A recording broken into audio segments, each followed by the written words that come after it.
Amén. Amén. Las vigilias son bien bonitas, ¿verdad? Son hermosas. Así es.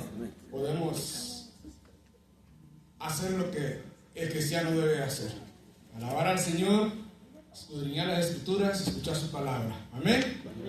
Bueno, pero vamos a orar para que el Señor hable a nuestras vidas. Acompáñenme en oración, hermano. Amado Padre, te doy gracias, Señor, por este día. Gracias por tu amor, por tu misericordia, Señor.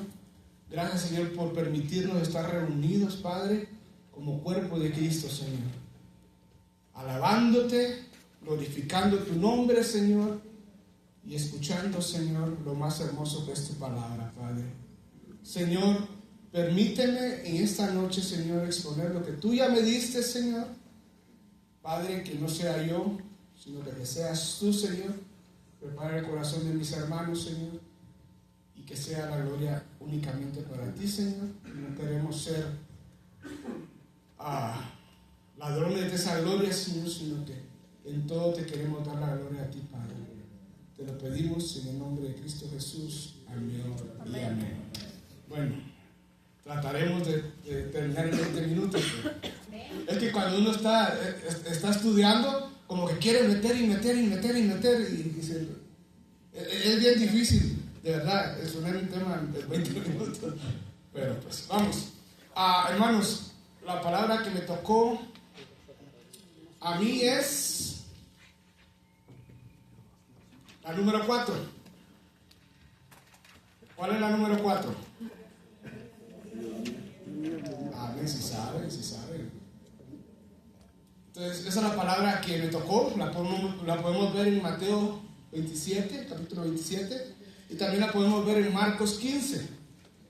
Yo me voy a basar esta noche en Marcos 15. Vamos a estar leyendo del Marcos 15, capítulo 15, del 33 al 39. Dirijámonos a las Escrituras y busquemos Marcos 15, capítulo 15, versículo 33 al 39.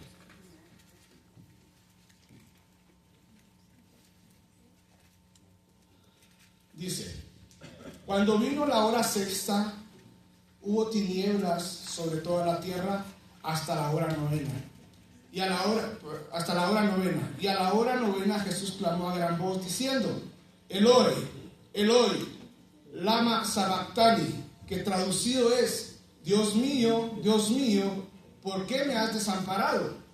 Y algunos de los que estaban allí decían, al oírle: mirad, llama a Elías. Y corrió uno y empapando una esponja en vinagre y poniéndosela en una caña, le dio a beber, diciendo: dejad, veamos si viene Elías a bajarle. Mas Jesús, dando una gran voz, expiró. Entonces el velo del templo se rasgó en dos, de arriba abajo. Y el centurión que estaba frente a él, viendo que después de clamar había expirado así, dijo: verdaderamente este hombre era hijo de Dios. Amén. Hermanos, aquí venimos viendo un poquito de contexto. Jesús había sido entregado la noche antes, posiblemente la madrugada. Más o menos se cree que fue sentenciado. Pilato le dio la sentencia como a las 6, entre 6 a 8 de la mañana. Y de ahí, hermanos, se empezó lo que muchos le llamamos el Calvario. Ahí vemos, como dijo el hermano Rigo en lo cual lo predicó, que la crucifixión era la forma más dura, era una tortura para los delincuentes, ¿verdad? Pero créanme que no hubo ni un delincuente que le hayan hecho como a Cristo le hicieron. A Cristo se ensañaron con él. Cada latigazo rasgaba su piel. Entonces, vemos que dice que en el versículo 33, dirijámonos en el versículo 33. Dice: cuando vino la hora sexta, hubo tinieblas sobre la tierra hasta la hora 9. Vemos que, como les digo, se cree que lo sentenciaron a las 6, todo recorrido. A la hora 6 dice que hubo gran tiniebla sobre la tierra. Sobre la tierra. Situémonos, hermanos, en el Gólgota. Estamos en el momento más oscuro de la historia. No es una metáfora, hermanos. La Biblia dice que de las 12 a las 3 de la tarde el sol se escondió. Hermanos, Dios puso un velo sobre la tierra. Yo daba clases a jóvenes y un joven, di este tema una vez, y un joven me dijo que su maestro le había dicho que eso había sido un eclipse. Hermano, mi maestro me dijo que eso fue un eclipse. Y los jóvenes a veces tienen unas preguntas, hermano, que lo ponen a pensar a uno. Incluso aquí dando clases con los niños, les hacen unas preguntas a uno que, por ejemplo, les voy a hacer unas preguntas que me hicieron el domingo pasado. Si un niño a los 14 años tuvo un accidente en su mente y no quedó bien, ¿ese niño va a ser salvo? O sea, porque si no reconoce, el niño antes de su accidente no había reconocido a Cristo, y ya después él ya no lo puede reconocer, ¿ese niño va a ser salvo? Imagínense las preguntas que hacen los niños, un niño de 10 años. Entonces me hicieron esa pregunta, sinceramente yo le dije a joven, no lo sé, pero me voy a poner a investigar. Y me acordé, ahorita que estaba haciendo esta prédica me acordé. Hermanos, era imposible que fuera un eclipse. Imposible que fuera un eclipse. ¿Por qué? Era la Pascua. La Pascua se hacía realmente en luna llena. Astronómicamente era imposible que haya un eclipse solar en luna llena. No se puede. No se puede. Otra cosa, ¿cuánto dura un eclipse? No dura mucho. Aquí fueron 3 horas. Entonces, basado en la ciencia, basado en lo que podemos ver, no era un eclipse. Pero mucha gente lo está tratando de vender así, porque siempre le quieren buscar qué a las cosas sobrenaturales del Señor. Pero nosotros creemos que Dios es soberano sobre toda la naturaleza, sobre toda la tierra, ¿verdad? Y ese apagón celestial era un anuncio del juicio. Dios estaba convirtiendo el Gólgota en un tribunal, hermanos.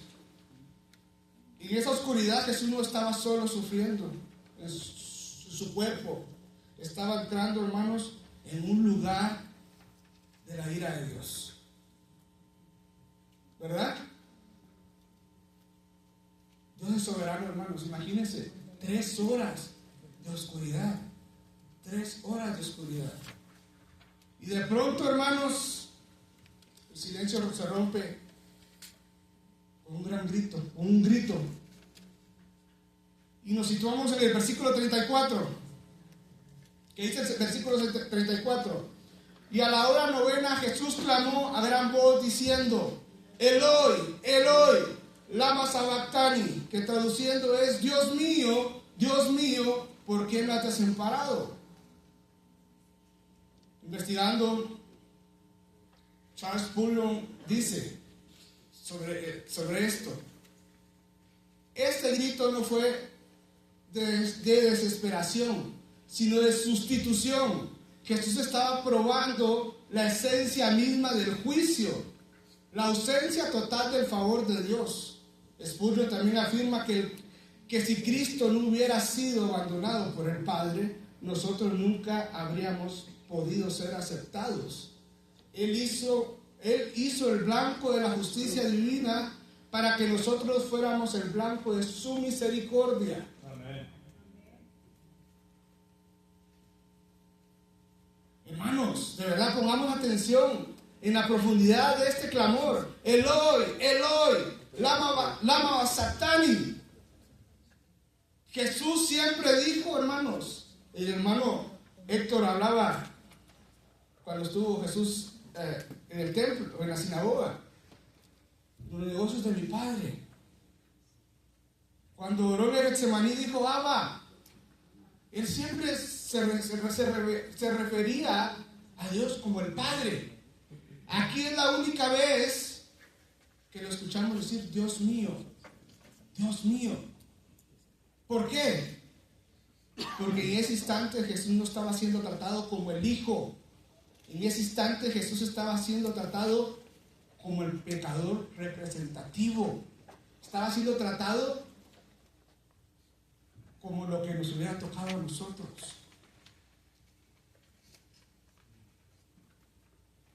Vamos a 2 de Corintios 5:21. 2 de Corintios 5:21.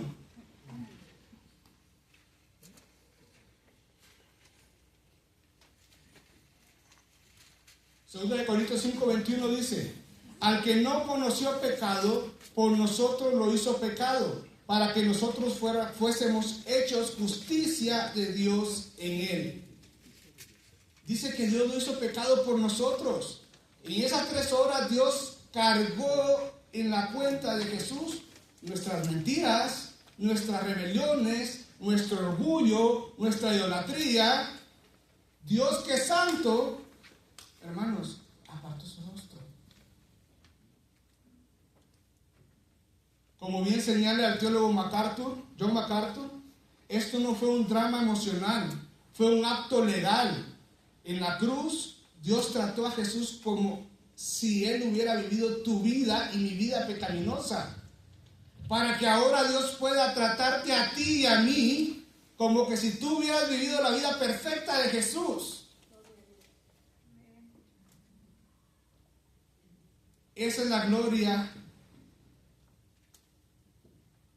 y la verdad en nuestra fe, hermanos. El abandono de Cristo es el fundamento de nuestra justificación. Amado hermano, este es el corazón del Evangelio. Jesús experimentó la ira de Dios para que tú nunca tengas que pasarla. Si estás en Cristo. Si no, la vas a pasar. Él fue abandonado legalmente para que tú seas adoptado eternamente. Si tú eres salvo hoy es porque Cristo aceptó ser excluido en esa cruz, hermanos.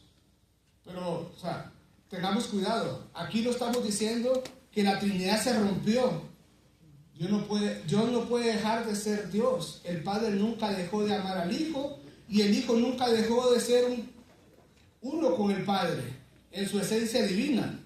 Lo que ocurrió aquí, en esa oscuridad, fue el juicio legal. El Padre retiró su comunión y su consuelo dejando la humanidad de Cristo. Y actuó como juez justo. Actuó como juez justo. No es que el Padre no estuviera ahí. El Padre estaba ahí.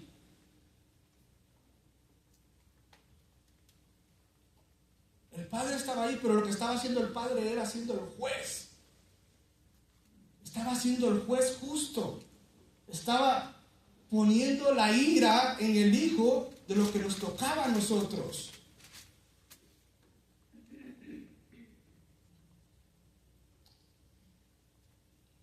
Dios fue a Jesús, dejando la humanidad de Jesús desamparada ante la justicia. Jesús fue abandonado por Dios como su juez, mientras seguía siendo amado por Dios como su Padre. No es que lo abandonó y lo dejó a su suerte, no. En su humanidad, ¿verdad? Sabemos que Jesús es 100% Dios y 100% hombre, pero en su humanidad llegó el juicio del Señor y el Señor, Dios, el Padre, estaba siendo el juez. No es que no estaba ahí, estaba ahí. Estaba ahí. R.C. Sproul define esto así: Jesús sintió la pérdida de la presencia de Dios que bendice, pero no la pérdida de la presencia de Dios que sostiene. El Padre estaba ahí, no para consolarlo, sino para juzgarlo en nuestro lugar. El Padre estaba ahí, hermanos. El Padre estaba ahí. Hermanos, Jesús está muriendo, su cuerpo está colapsando. como les digo, y como le predicó el hermano Rigo, la tortura de la crucifixión, o sea, es algo doloroso.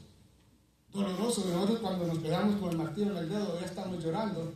Imagínense latigazos, dice que eran los latigazos, el látigo en la punta tenía huesos como anzuelos, que cuando pegaban, jalaban los pedazos de carne.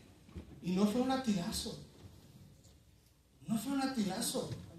A Cristo en la cruz lo dejaron irreconocible. Cuando Cristo llegó a la cruz ya no se reconocía. Lo escupieron, lo patearon, se mofaron de él. Entonces Jesús está muriendo, su cuerpo está colapsando, pero su mente siempre estaba en la palabra de Dios, hermanos. Su mente siempre estaba en la palabra de Dios. Jesús no gritó palabras de desesperación al azar. Él, así como uno, ¡ay! No. Él sabía, él estaba de acuerdo. Él gritó las escrituras, exactamente parte del Salmo 22. Localizámonos en el Salmo 22.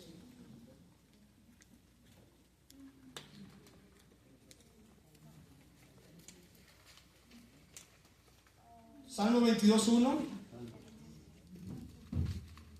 Van a ver la similitud en la primera parte de este versículo de las palabras que dijo Jesús. Dice, Salmo 22:1: Dios mío, ¿por qué me has desamparado? ¿Por qué estás tan lejos de mi salvación y de las palabras de mi clamor? Hermanos, como les digo, Jesús, a pesar del dolor, a pesar de todo lo que le habían hecho, él no gritó al azar, él no dijo palabras vanas. Él siempre, hermanos, estuvo pensando en la palabra, siempre de verdad. Hermanos, esto nos enseña que cuando tu mundo se caiga en pedazos, cuando nuestro mundo se caiga en pedazos y sientas que Dios no está, no confíes en tus emociones, confía en lo que está escrito. Confía en lo que está escrito. Amén, gloria a Dios. Porque si uno confía en nuestras emociones, hermano, no va a salir del hoyo, no va a salir de donde está, no va a haber clamor. De verdad, repito, esto nos enseña que cuando tu mundo se caiga en pedazos y sientas que Dios no está, no confíes en tus emociones, confía en lo que está escrito. La fe no se basa en sentir a Dios, sino en creerle a su palabra, tal como lo hizo Jesús en un momento amargo. En ese momento, el Señor no dejó de citar la palabra de Dios. No dejó de citar la palabra de Dios. Y muchas veces nosotros, en momentos duros, en momentos amargos, esto es lo que tenemos que hacer, hermanos. Pero nosotros actuamos diferente. No nos acordamos de lo que la palabra dice. De hecho, ni nos acordamos de leer la palabra. Es cuando más nosotros tenemos que ir a la palabra, porque la palabra es lo que nos va a sostener, hermanos. No hay otra manera.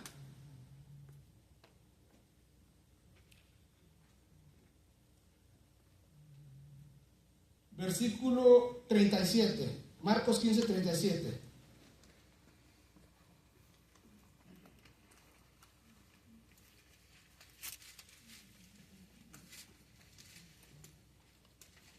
El resultado del grito.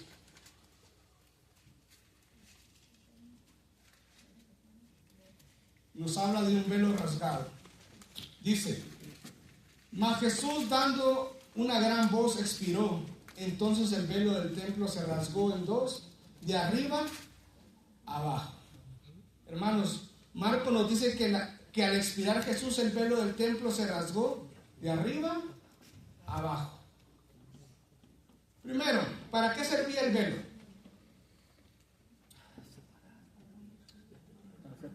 Era el muro de separación.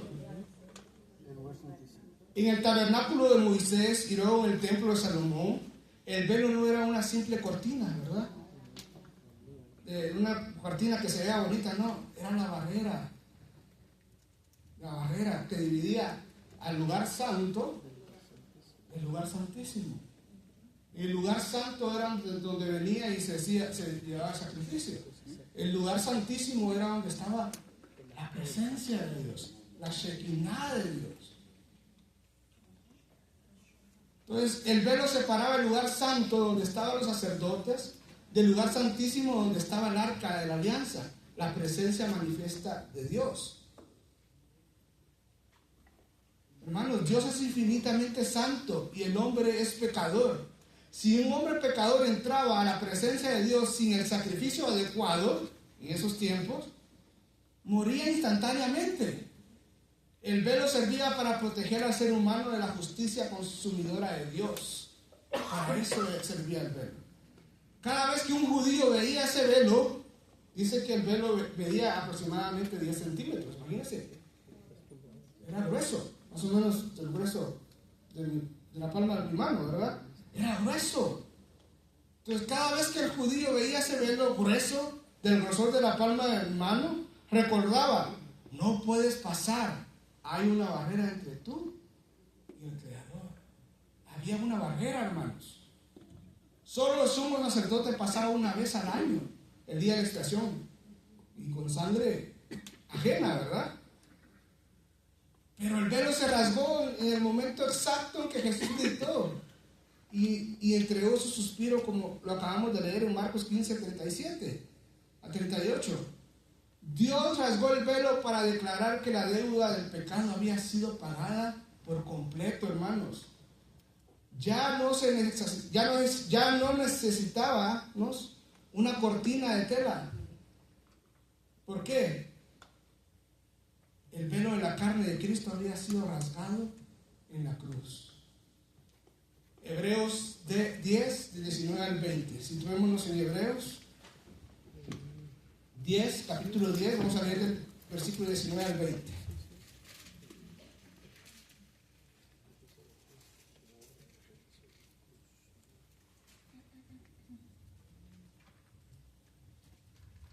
Dice: así que, hermanos, teniendo libertad para entrar en el lugar santísimo por la sangre de Jesucristo, por el camino nuevo y vivo que Él nos abrió a través del velo, esto es de su carne.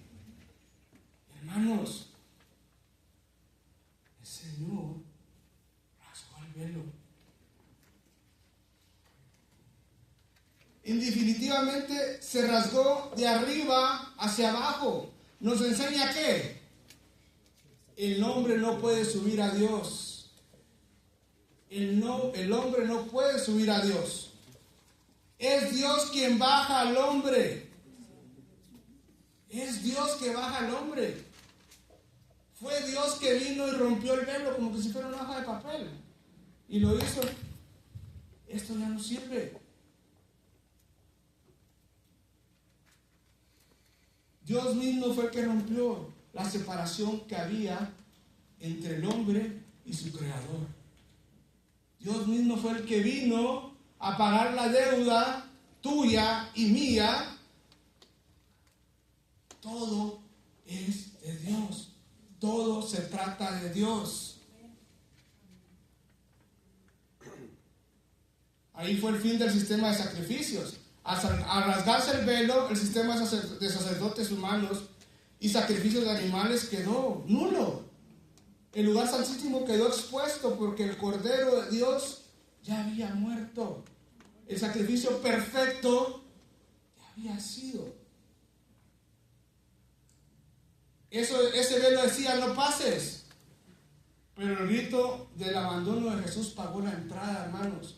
Dios mismo lo rasgó desde el cielo hasta la tierra. Ya no necesitas mediadores. El sacrificio fue suficiente. No necesitas obras, ni santos, ni ritos. Cristo compró tu acceso directo. Hoy puedes entrar al trono de la gracia por el pago perfecto de Cristo. Amén. Gloria a Dios, hermanos. Situémonos en Marcos 15:39. Ya vamos a ir aterrizando, vamos a ir terminando.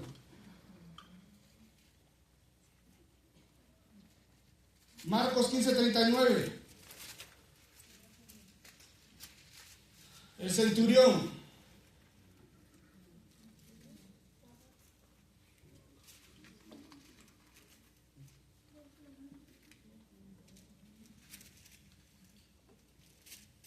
Dice, y el centurión que estaba frente a él, viendo que después de clamar había expirado así, dijo, verdaderamente este hombre era hijo de Dios.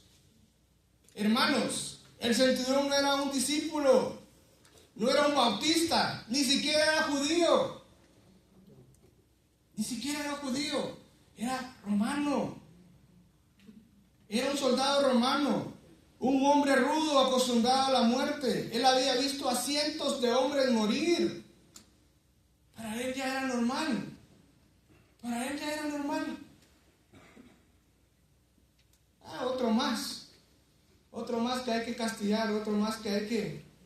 ¿Verdad? Eso me imagino que era lo que pensaba el centurión.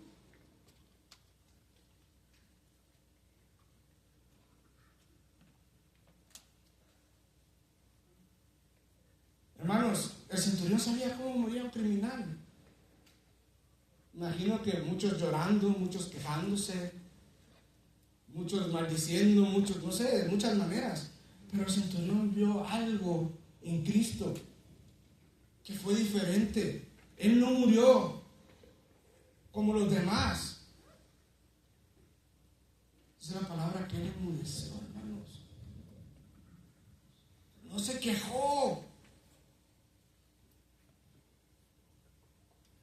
Pero el centurión vio algo en Jesús que no había visto nunca. Vio la oscuridad sobrenatural que hubo, hermanos. En otras partes del Evangelio dice que las piedras se abrieron. Hubo un temblor. Vio cosas sobrenaturales. Oyó el grito del abandono y vio la majestad con la que Jesús entregó su espíritu.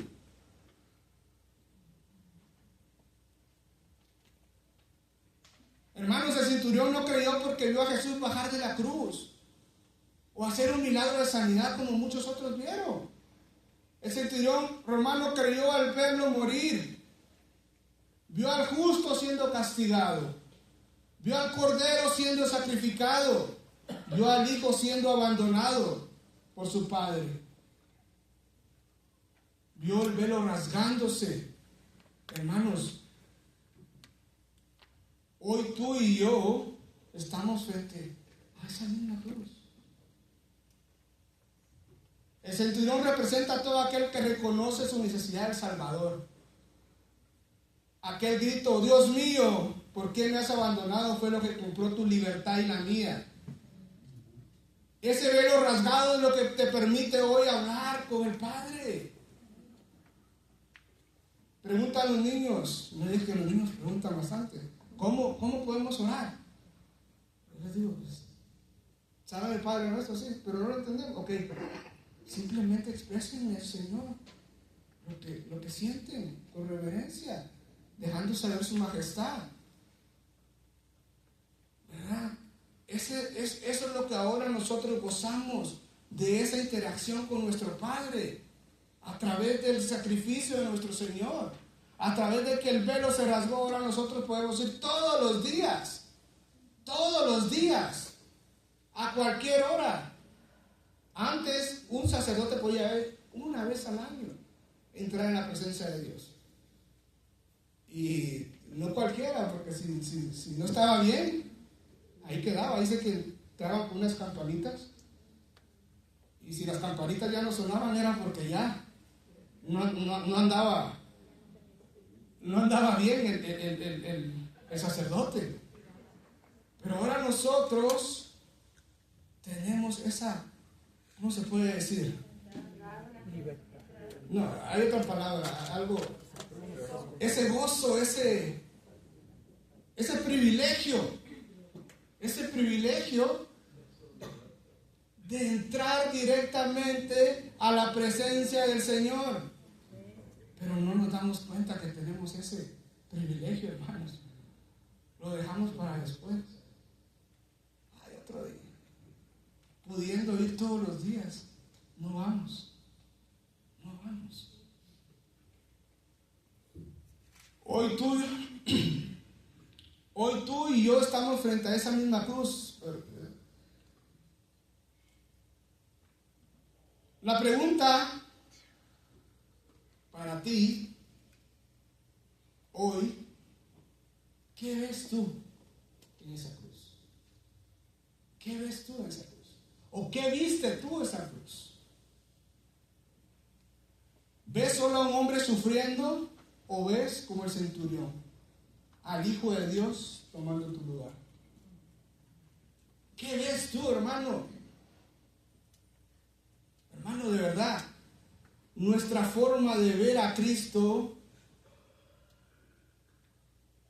es lo que coacciona, o es lo que nos hace ver, o es lo que nos hace glorificarlo de la manera correcta.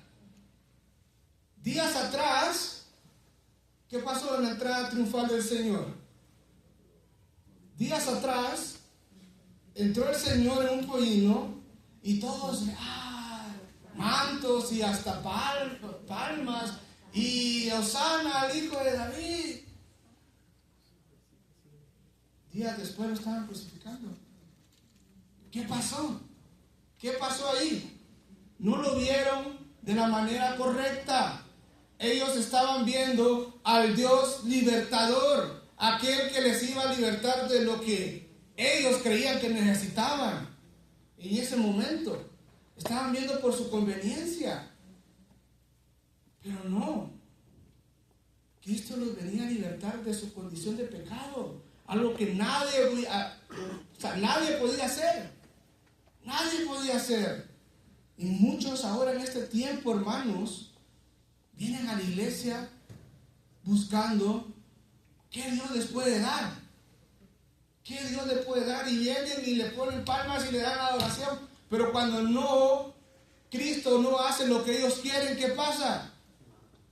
Actúan igual que los que estaban en ese tiempo. Lo crucifican, le dan la espalda. Por eso, hermanos, la pregunta para ti hoy es, ¿qué ves tú en la cruz? ¿Qué ves tú en la cruz? ¿Qué vemos en la cruz? ¿Vemos al Hijo de Dios tomando nuestro lugar y le damos gloria y honra? ¿O vemos a aquel que nos puede dar algo? Tu manera de ver a Cristo, de la forma que tú ves a Cristo, es la forma que tú lo vas a glorificar. De la forma que tú ves a Cristo, es la forma que tú lo vas a glorificar. Aprendamos a ver a Cristo como es, hermanos. El Hijo de Dios que tomó nuestro lugar. Aquel que nos dio libre acceso. Aquel que dio el primer paso. Si Jesús aceptó la soledad más profunda de la historia para que tú nunca estuvieras solo y nunca pasaras eso, si Él permitió que su cuerpo fuera rasgado para abrirte el camino al cielo, ¿qué impide hoy que te entregues totalmente a Él? ¿Qué te impide hoy que te entregues totalmente a Él? Y lo hablo para aquel que no conoce de Cristo, y lo hablo para aquel que lo conoce pero no se ha entregado totalmente. Aquel que está viviendo en dos, está a la mitad. Es tiempo, hermanos, es tiempo de reconocer a Cristo y glorificarle como se tiene que ser glorificado. De verdad, entreguémonos totalmente a Él, hermanos. Oremos. Señor, te doy gracias, Padre, por este día. Gracias por tu amor.